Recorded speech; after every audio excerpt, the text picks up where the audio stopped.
Ay, okay. Tanggal mo yun. Naga-steal video tapos naga-ano. Grabe talaga yun. Yan. Oh.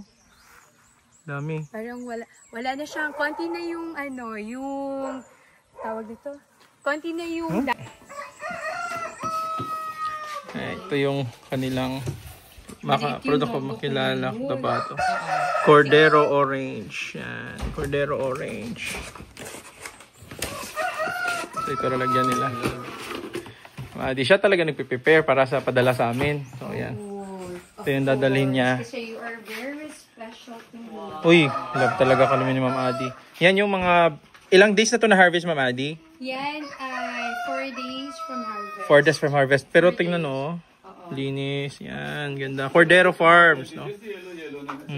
Sarap. Tapos ito yung bagong harvest. Yan. Meron pa siyang naiwan na green. Bagong harvest to. I-occupy niya lahat-lahat. Lahat ng green. Ayan, mas juice na. Tapos makina siya.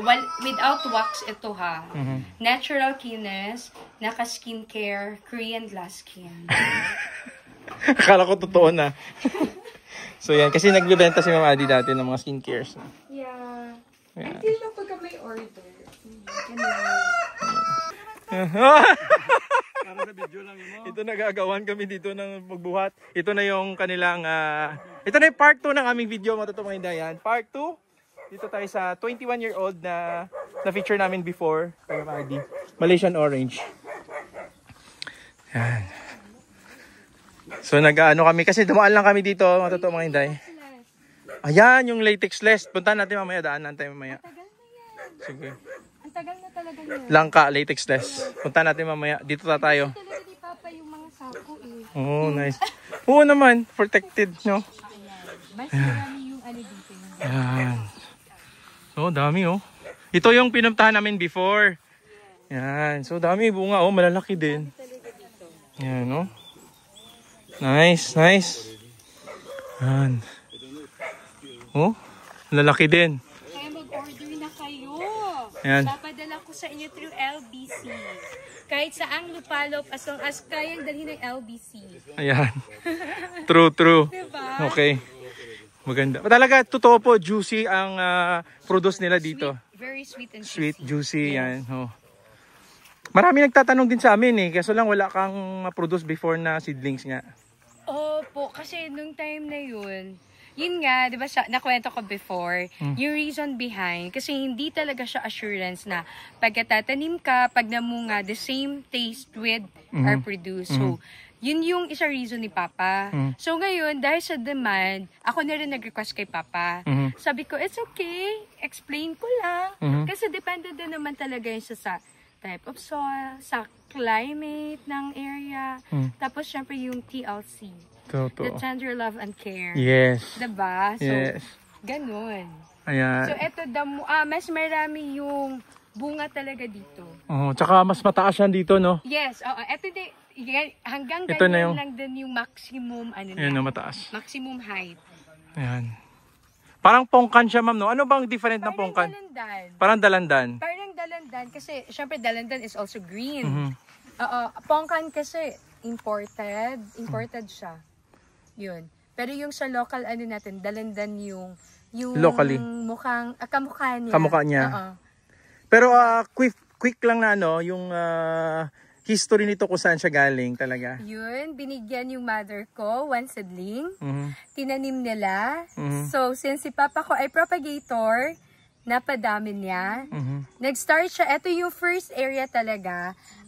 Alam niya na sweet kasi yun yung sabi. Pero of course, hindi niya pa na-try talaga hanggang sa, yun na, nag-start na siya magbunga. Ang sarap pala talaga. Like, pag natikman mo siya, mag-register talaga siya sa isip mo. Yes. Minsan, pag namimigay ako, tapos makita ko somewhere yung pinagbigyan ko, like sa party, ganyan. Pag, sa akin, parang familiar. May trademark. Sabi ko, yung orange! Oo po, always ganun. Kasi minsan nakakalimutan yung name ko. Tapos, yung face ko, parang familiar. Pag sabi, yung orange. Diba? Yun yung nagiging trademark talaga. Oo. Nice, nice. Galing. Ilang hectares is dito?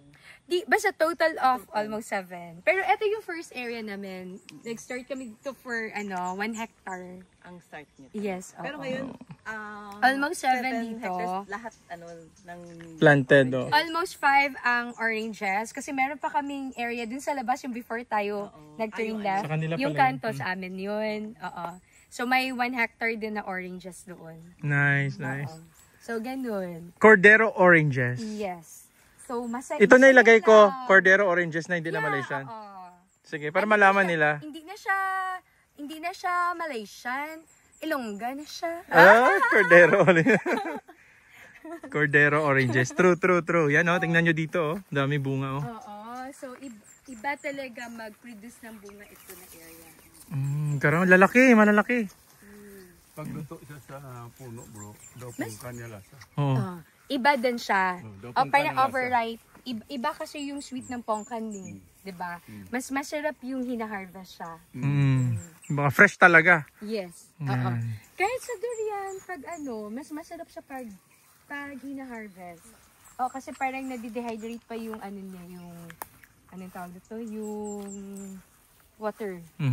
Tama ba yun? Ayan. Tapos ito ma'am, anong distansya nito? 5 meters, parang 5 meters Oo. Ito yung mas magkalapit.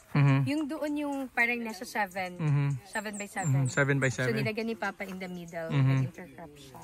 Ayan. So ang fertilization nito ma'am, once a year ba? Twice a year? Meron talaga siya. Ayan. Of course, andyan lang yung yung... Sak ng... goat manure. Goat manure. Yan kaya pala may sako.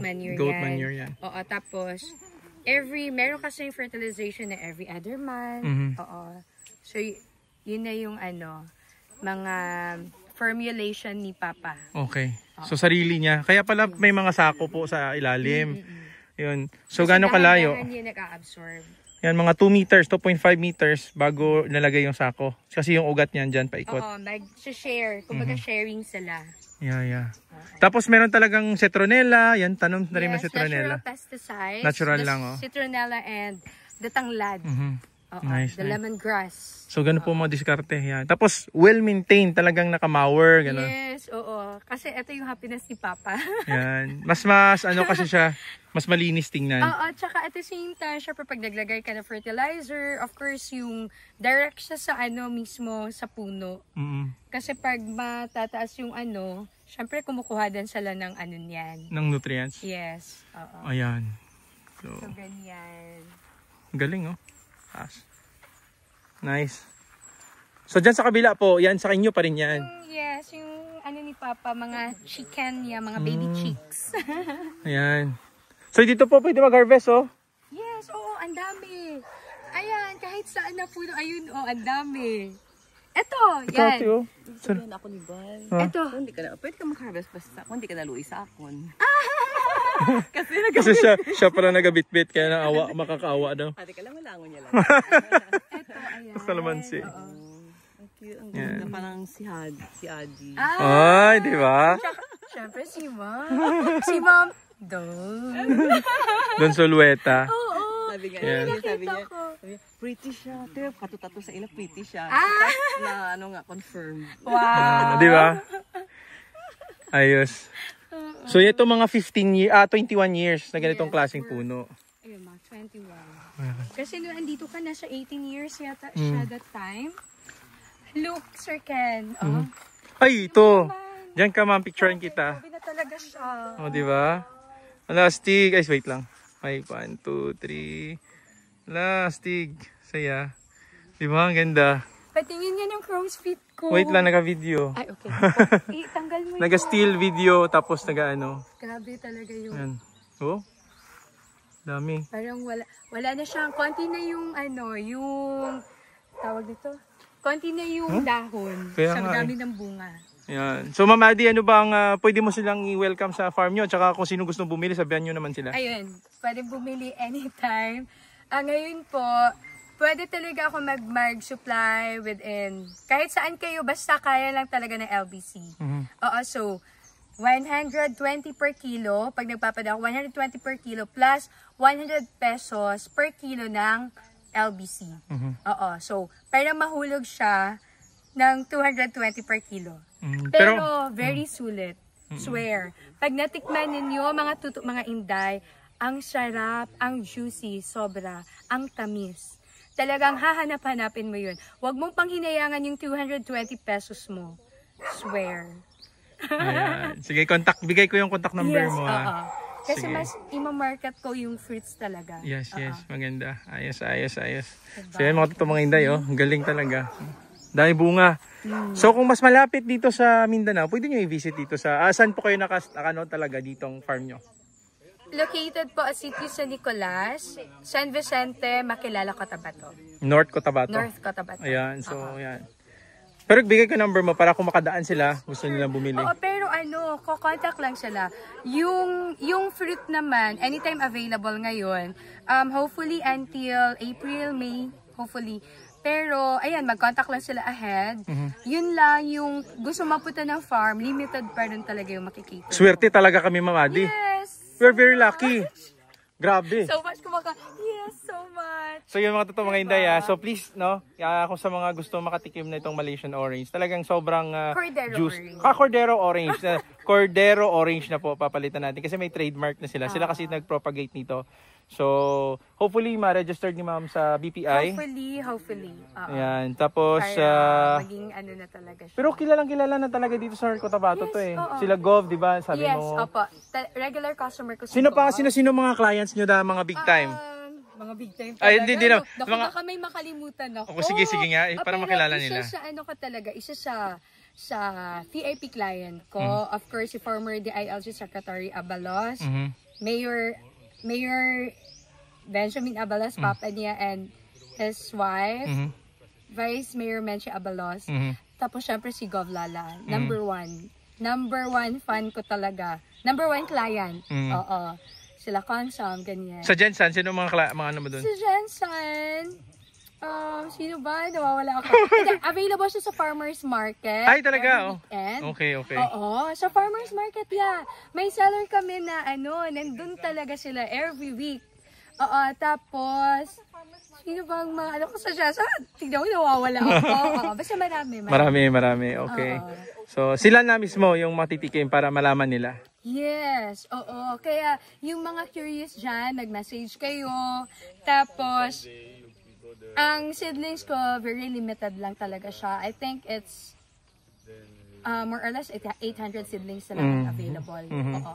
Pero ang fresh fruit, yan, ang dami po. Nice. So, pagka maramihan yung order, minsan nagpapa-air cargo ako through to Manila. Sige. So, pagka nag-order, maramihan, sige, air cargo natin, mas mura naman yun. Nice. Yun mga totoo mga inday, so yan. Any kinds na fruits na gusto nyo sa Cordero Farms, no? Pwede nyo i-message. Okay lang. Para ma-inquire nyo sila kung anong available dito sa farm nila. So far ngayon, dong last video namin 2 years ago kasi walang available na seedling. So marami talaga naghahanap, no?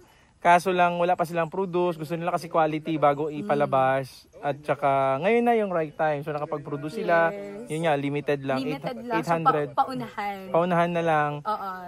Tsaka yun, magandang market talaga yung Malaysian orange, no? Tsaka gawing juice, no? Maganda, masarap. Yeah, the best siya gawing pure, yung freshly squeezed, ang sarap talaga. Ayun. So yun, mga totoo mga inday. Maraming salamat sa inyo, maraming salamat sa iyo.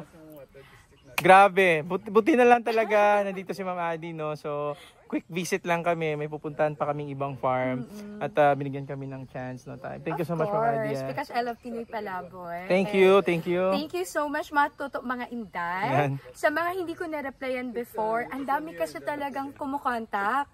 So, hindi lahat yung, may mga iba na-replyan ko, yung iba hindi hindi ko na nababasa. Pero, this time, sisipag ako na pong i-review yung messages na niyo. And I hope na mag-order na kayo. Papadala ko na. True. Mag-order na kayo. Ang sarap po talaga. Promise. Ayan. So maraming salamat mga totoo mga inday. Please don't forget to subscribe. Click the notification bell para updated kayo sa mga tips and techniques sa pagpa-farm. At maraming salamat sa inyo. Ma'am Adi, kaway-kaway mga totoo mga inday. Kita-kits sa susunod na video.